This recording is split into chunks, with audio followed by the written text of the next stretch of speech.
Hello viewers, welcome to education and job corner.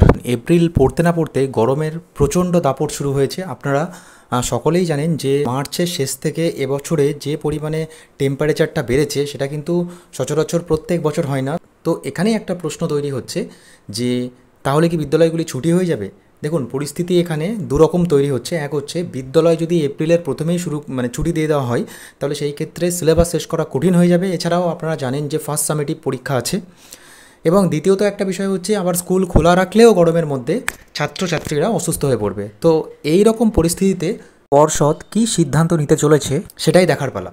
দেখুন, এর মাঝামাঝি একটা বিষয় করা যেতে পারে, সেটা হলো যে মর্নিং স্কুল।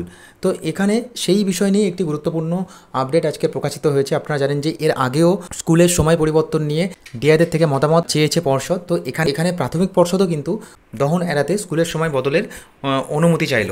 আপনারা এইটুকু জানেন যে প্রাথমিক শিক্ষা পর্ষদ যেসব প্রাথমিক স্কুলে সাধারণত দুপুরে ক্লাস হয় তারা প্রয়োজনে এপ্রিল মাস থেকে দুপুরের বদলে সকালে ক্লাস করতে পারবে, এমনটা কিন্তু জানিয়েছে পর্ষদ সভাপতি গৌতম পাল। শুক্রবার বলেন, সংশ্লিষ্ট স্কুল কর্তৃপক্ষকে পর্ষদে চিঠি দিয়ে জানাতে হবে, আমরা সেই চিঠি শিক্ষা দপ্তরকে পাঠিয়ে দেব।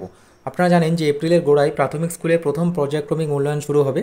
তবে গ্রীষ্মের দাপটে তার আগে ছুটি পড়বে কিনা তা নিয়ে প্রশ্ন আছে। শিক্ষক ও অভিভাবকদের একাংশ জানায়, এপ্রিল থেকে টানা গরমের ছুটি পড়লে পঠন পাঠনের অসুবিধা হয়। আবার গরমে স্কুলে এসে শিশুরা অসুস্থ হয়ে পড়তে পারে। তাই চড়া রোদ ওঠার আগেই সকালে স্কুল করার প্রস্তাব গ্রহণযোগ্য হবে, এটা কিন্তু এখানে বলা হয়েছে। তবে ক্লাসের সময় বদলের ক্ষেত্রে কিছু নিয়ম প্রযোজ্য থাকবে। যেমন গত বছর কিন্তু মর্নিং স্কুল করার ক্ষেত্রে বিভিন্ন বিদ্যালয় তারা কিন্তু নিজেদের মতো রুটিন তৈরি করে স্কুল চালায়। তো সেখানে কিন্তু সিলেবাস শেষ নিয়ে বা ক্লাস মেনটেন নিয়ে কিন্তু সমস্যা হয়। তো সেই ক্ষেত্রে মর্নিং স্কুলে যেরকম রুটিন তৈরি হয় বা রুটিন চলে, সেই রুটিন মেনেই কিন্তু ওই সমস্ত বিদ্যালয়, মানে যাদের ডে থেকে মর্নিংয়ে বিদ্যালয় চালাবেন, তাদের কিন্তু সেই রুটিনটাই ফলো করতে হবে। এর পাশাপাশি আরেকটি খবর আপনাদেরকে জানিয়ে রাখি, এটা অলরেডি হয়তো আপনারা পেয়ে গেছেন। সেটি হলো এই খবরটি যে স্কুলে সকালে ক্লাস মত চাইল পর্ষদ। শেষমেশ একটা বিষয় বলা যেতে পারে যে সম্ভবত ফার্স্ট সামেটিভ পরীক্ষা হওয়ার পরেই মাধ্যমিক উচ্চ মাধ্যমিক বিদ্যালয়গুলোর ক্ষেত্রে হয়তো মর্নিং স্কুল করতে পারে পর্ষদ বা শিক্ষা দপ্তর, এবং প্রাথমিক বিদ্যালয়ের ক্ষেত্রে হয়তো বা সেটি আগেও হতে পারে বা সেই সময় হতে পারে। সেই নিয়ে কিন্তু অবশ্যই আলোচনা চলছে শিক্ষা দপ্তরে।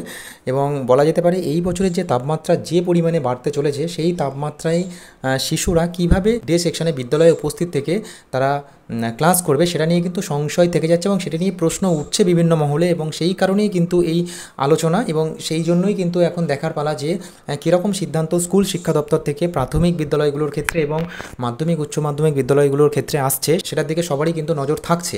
কারণ আপনারা জানেন যে প্রত্যেক বছর উত্তরোত্তর গরম বাড়ছে এবং সেই কারণে কিন্তু বিদ্যালয়গুলির পরিকাঠামো অনুযায়ী কিন্তু দুপুরবেলা কিন্তু স্কুল চালানো সম্ভব হয়ে পড়ে না বলেই মর্নিং স্কুলের প্রস্তাব আসছে বিভিন্ন জায়গা থেকে। এবং সেখানেও কিন্তু পর্ষদ নিজেরাও ভাবছে যে তারা অনুমতি চাইছে ডিআইদের থেকে বা স্কুল পরিদর্শকদের থেকে যে মর্নিং স্কুল চালানোর বিষয় নিয়ে। সুতরাং অফিসিয়াল নোটিফিকেশন খুব শীঘ্রই আসতে চলেছে। অফিসিয়াল নোটিফিকেশন আসা মাত্রই আমি অতি অবশ্যই আপনাদেরকে শেয়ার করব।